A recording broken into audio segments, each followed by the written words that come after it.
Morning students. जैसा कि हमने कल यण संधि की थी, वृद्धि संधि की थी, उसी प्रक्रिया को आगे बढ़ाते हुए हम आज अयादि संधि करेंगे। अयादि संधि होने के बाद जो स्वर संधि के 5 मुख्य भेद हैं वो कंप्लीट हो जाएंगे। कल की क्लास में फिर करेंगे हम पर रूप संधि और पूर्व रूप संधि। तो देखो, यण संधि आशा करती हूँ सभी को समझ आ गई होगी। यण संधि में क्या दिखाई देगा आपको? या तो रे दिखाई देगा, या ले, या फिर य और व, और इनसे पहले वर्ण क्या होंगे? आधे होंगे। लेकिन आज हम करेंगे अयादि संधि। अयादि संधि का अर्थ क्या होता है? अय आदि हो जाते हैं। आदि बोलते हैं ना, एक्सेट्रा जिसको बोलते हो, अय आदि। 4 आदेश होते हैं बेटा अयादि। अय, आए, आओ और आओ, ये 4 आदेश होते हैं। तो देखो, अयादि संधि की डेफिनेशन क्या है, परिभाषा क्या है कि जब पहले पद का अंतिम वर्ण ए, ऐ, ओ, औ हो तथा दूसरे पद का प्रथम वर्ण भिन्न स्वर हो।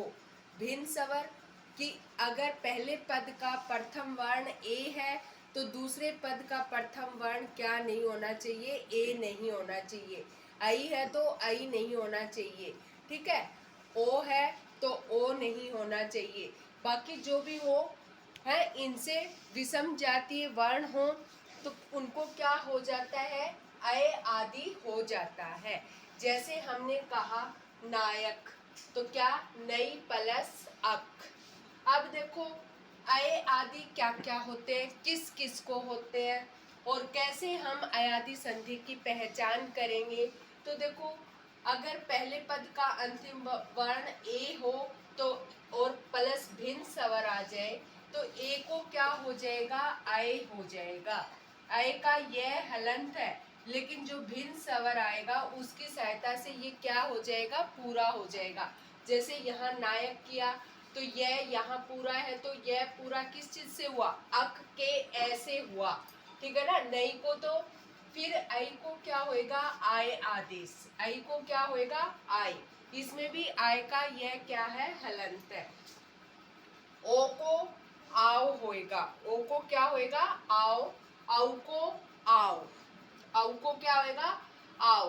अब जैसे हमने यहाँ ए का उदाहरण किया, चैनम। क्या? चैनम।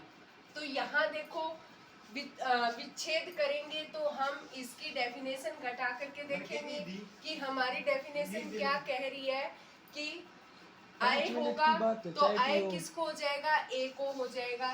चे प्लस अनम, क्योंकि यहाँ ए में ये में ए रह गया। क्यों रहा? क्योंकि जो हमें यह हुआ था, आय हुआ था, आय आधा था, तो यहाँ हमने इसको किससे पूरा किया था? अनम से।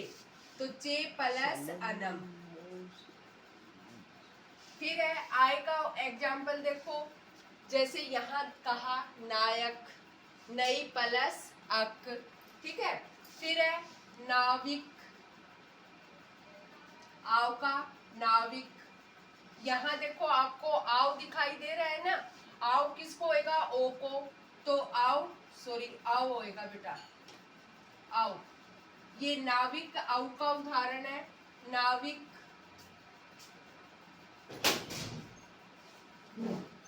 तो देखो आव है तो आव किसको होएगा? आव को, तो न प्लस आव, नौ इक, नौ प्लस इक, ठीक है। आय का उदाहरण जैसे मैंने नायक दिया, गायक हो जाएगा, गायक। आय दिखाई दिया यहाँ, यानी कि जो अयादि संधि होती है उसमें आपको कौन कौन से वर्ण दिखाई देंगे? आय दिखाई देगा, जैसे कि चैन में दिखाई दिया आय, गायक में आय दिखाई दिया, नाविक में आव दिखाई दिया, और भवन, भवन पवन आव दिखाई दे रहा है। तो आव किसको होएगा? ओ को, क्या बन जाएगा? भो प्लस अन। क्या? भो प्लस अन। तो इसी प्रकार हम अन्य उदाहरण और एक बार आशा करती हूँ ये आपने लिख लिया होगा और लिख लोगे, ठीक है। तो अन्य उदाहरण देखो,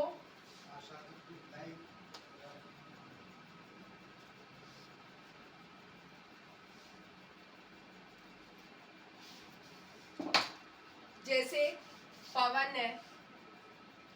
अब हमने क्या कहा था, पहचान कैसे होगी अयादी संधि की, कि जहां आपको आय दिखाई दे, आय दिखाई दे, आओ आओ दिखाई दे, आओ दिखाई दे, तो वो क्या होएगा, अयादी होएगा। अयादी किस किस को क्या क्या होता है वो हम पहले चर्चा कर चुके हैं, लिख चुके हैं। तो यहाँ आओ है, आओ किसको होएगा, ओ को, ओ प्लस अन, ठीक है। पावक, पावक हो गया। तो आओ है, आओ किसको होएगा, आओ को, तो आओ की जगह आओ कर देंगे, पाऊ।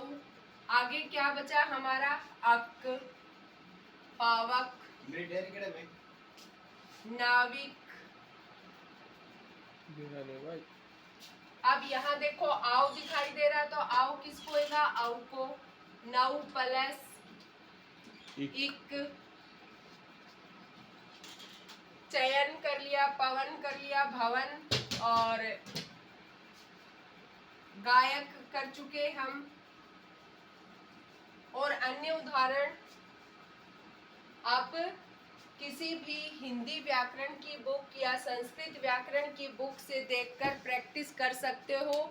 और आज मैं आपके पास स्वर संधि के इन पांचों भेदों की प्रैक्टिस के लिए कुछ उदाहरण दूंगी, उनकी आपको प्रैक्टिस करनी है और अपनी फेयर नोटबुक में उन्हें करना है, ठीक है। अयादी संधि के जो मूल रूप से 5 भेद होते हैं वो आपको समझ आ गए होंगे, और इन उदाहरणों की आपको प्रैक्टिस करके देखनी है, ठीक है। थैंक यू बेटा।